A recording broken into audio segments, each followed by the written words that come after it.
Msichana huyu alipata jicho la ajabu lenye muundo wa jiwe, na kwa sababu ya udadisi aliliweka kwenye tundu la jicho la sanamu ya jiwe. Mara tu alipofanya hivyo, mdudu aliyefanana na kijiti alitambaa kutoka kwenye mdomo wa sanamu hiyo. Baadaye mdudu huyo aliendelea kubaki karibu naye kila wakati. Usiku huu alijipenyeza kimya kimya ndani ya chumba cha Ophelia na kubadilika kuwa kiumbe kichawi. Kisha Ophelia alimfuata hadi kwenye mezi ya mawe ambapo alikutana na kiumbe wa ajabu mwenye mwili wa nusu mbuzi na nusu binadamu. Kiumbe huyu alimwambia kuwa katika maisha yake ya zamani alikuwa binti mfalme wa ufalme wa chini ya ardhi, na kwamba akifanikiwa kutekeleza majukumu matatu angeweza kurudi huko na kudai kiti chake cha enzi. Baada ya hapo, Pan alimkabidhi kitabu pamoja na mawe matatu ya kichawi, huku maelekezo ya kazi hizo yakiwa yameandikwa ndani ya kitabu hicho. Siku iliyofuata, kwa kufuata maelekezo hayo, Ophelia alienda kutafuta mti mkubwa uliokauka ambao ndani ya shimo lake aliishi chura mkubwa sana. Kazi yake ya kwanza ilikuwa kumlisha chura huyo mawe matatu ya kichawi ili atapike ufunguo wa dhahabu. Alipofika kwenye mti huo na kuingia ndani, alikuta shimo limejaa wadudu wa ajabu na ndani kabisa amelala chura mkubwa kama alivyoelekezwa. Chura huyo alimgurumia kwa sauti kubwa, lakini ghafla mdudu mdogo alitambaa hadi usoni mwa Ophelia na chura huyo mara moja alitoa ulimi wake mrefu na kummeza mdudu huyo. Ophelia alipata wazo, akachanganya mawe matatu ya kichawi na mdudu mmoja, kisha akamlisha chura huyo.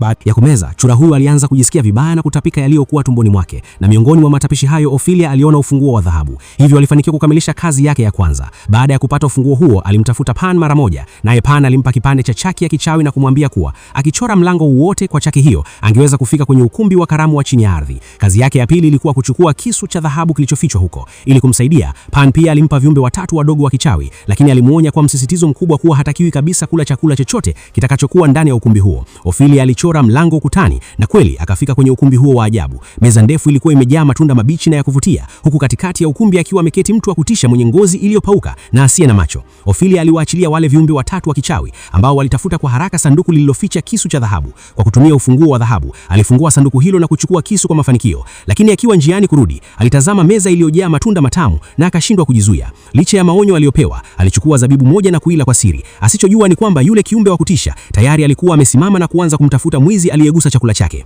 Ili kumlinda Ophelia, viumbe wawili wa kichawi waliliwa na monster huyo. Ophelia alikimbilia mlangoni ili atoroke, lakini mlango tayari ulikuwa umefungwa. Alijaribu kuchora mlango mwingine, lakini chaki yake ilivunjika. Katika dakika za mwisho kabisa, alichora mlango wa siri kwenye dari, akapanda juu na kufanikiwa kutoroka kutoka kwa monster huyo. Baadaye Pan alimwambia kuwa kazi yake ya mwisho ilikuwa kumleta mdogo wake mchanga aliyekuwa amezaliwa hivi karibuni kwenye mezi ya mawe. Baada ya kusita mara kadhaa, Ophelia alikubali na kumpeleka huko. Hata hivyo, Pan alitoa kisu cha dhahabu na kusema kuwa alihitaji matone mawili ya damu ya mtoto huyo. Ophelia alikataa moja kwa moja. Alikuwa tayari kupoteza hadhi yake ya kuwa binti mfalme kuliko kuruhusu mdogo wake aumizwe hata kidogo. Kisha tukio likabadilika. Ophelia alipofungua macho yake tena, alijikuta tayari yupo katika ufalme wa chini ya ardhi. Mfalme alimwambia kwamba kwa sababu alifanya uchaguzi sahihi na alikuwa tayari kujitoa mhanga ili kumlinda mtu asiye na hatia, aliruhusiwa kurudi kwenye ufalme huo. Kwa sababu hiyo, akawa tena binti mfalme wa ufalme wa chini ya ardhi na mrithi halali wa kiti cha enzi.